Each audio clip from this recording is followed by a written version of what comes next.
ಉಮೇಶ್ ಅಂತ ಸರ್. ಇವತ್ತು health camp ಮಾಡ್ತಾ ಇದ್ದೀರಾ? ಹೌದು ಯಾವ ಥರ ಸರ್, ನಾವಿದು 16ನೇ ವರ್ಷದ ಒಂದು ಧರ್ಮಸ್ಥಳ ಪಾದಯಾತ್ರೆ ಕಾರ್ಯಕ್ರಮದ ಅಂಗವಾಗಿ ಇವತ್ತು ಈ ಒಂದು ಹೆಲ್ತ್ ಕ್ಯಾಂಪು ಮಾಡಿದ್ದೀವಿ ಸರ್.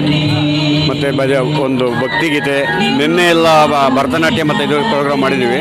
ಇವತ್ತೊಂದು 5,000 ಜನಕ್ಕೆ ಅನ್ನದಾನ ಕಾರ್ಯಕ್ರಮ ಮಾಡ್ತಾಯಿದ್ದೀವಿ ಪಾದಯಾತ್ರೆ ಎಷ್ಟು ದಿವಸ ಮಾಡ್ತಾ ಇದ್ದೀರಾ ಸರ್. ನಾವು 9 ದಿವಸ ಪಾದಯಾತ್ರೆ ಮಾಡ್ತೀವಿ, 15ನೇ ತಾರೀಕಿಂದ 24ರವರೆಗೆ. ಪಾದಯಾತ್ರೆ ಮಾಡ್ತಾ ಇದ್ದೀರಾ, ಏನೋ ಅನುಕೂಲ ಮಾಡಿದೆ ಸರ್ ಹೋಗೋರಿಗೆ ಭಕ್ತಾದಿಗಳು ಹೋಗೋಕ್ಕೆ? ಸರ್, ಭಕ್ತಾದಿಗಳಿಗೆ ನಾವು ಎಲ್ಲ ಥರದ ವ್ಯವಸ್ಥೆ ಮಾಡಿದ್ದೀವಿ ಸರ್. ಇಲ್ಲಿಂದ ಅವರಿಗೆ ಅಲ್ಲಿ ಮಧ್ಯೆ ತಂಗಲಿಕ್ಕೆ ಎಲ್ಲ ವ್ಯವಸ್ಥೆ ಮಾಡಿರ್ತೀವಿ. ಮತ್ತು ಬೆಳಿಗ್ಗೆ ಮಧ್ಯಾಹ್ನ ರಾತ್ರಿ ಎಲ್ಲ ಊಟದ ವ್ಯವಸ್ಥೆ ಇರುತ್ತೆ. ಹಾಗಾಗಿ ಅವ್ರಿಗೆ ಪ್ರತಿಯೊಂದು ವ್ಯವಸ್ಥೆ ಮಾಡಿರ್ತೀವಿ ಸರ್. ಸುಮಾರು ಎಷ್ಟು ಜನ ಇರ್ತಾರೆ ಸರ್? ನಮ್ಮ ಟೀಮಿಂದ ಒಂದು 100 ಜನ ಹೋಗ್ತಾ ಇದ್ದೀವಿ ಸರ್ ಇಲ್ಲಿಂದ ಪ್ರತಿ ವರ್ಷ. ಇಲ್ಲಿಂದ ಬರ್ತಾರೆ, ಇಲ್ಲ ಬೇರೆ ಕಡೆಯಿಂದ ಎಲ್ಲರೂ ಬರ್ತಾರೆ ಸರ್? ಯಾರು ಬೇಕಾದರೂ ಬರ್ಬೋದು, ಅದಕ್ಕೆ ಇದೇನಿಲ್ಲ.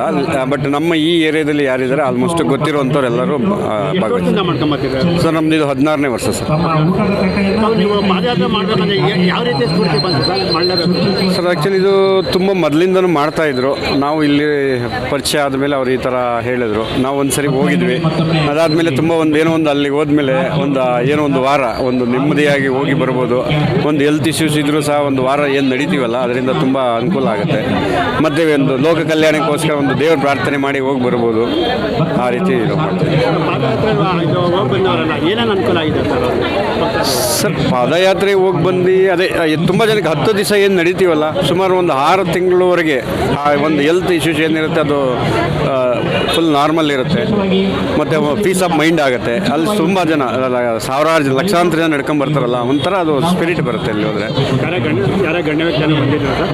ಸರ್. ಇವಾಗ ಹನುಮಂತರಾಯಪ್ಪವರು ಅವರೆಲ್ಲ ಬಂದಿದ್ದರು, ಮೊನ್ನೆ ಹೋಗಿದ್ದಾರೆ. ಉಮೇಶ್ ಅಂತ ಸರ್. ಏನಾಗಿದೆ ಸರ್? ಇಲ್ಲಿ ಖಜಾಂಚಿ. ಓಕೆ, ಧನ್ಯವಾದ.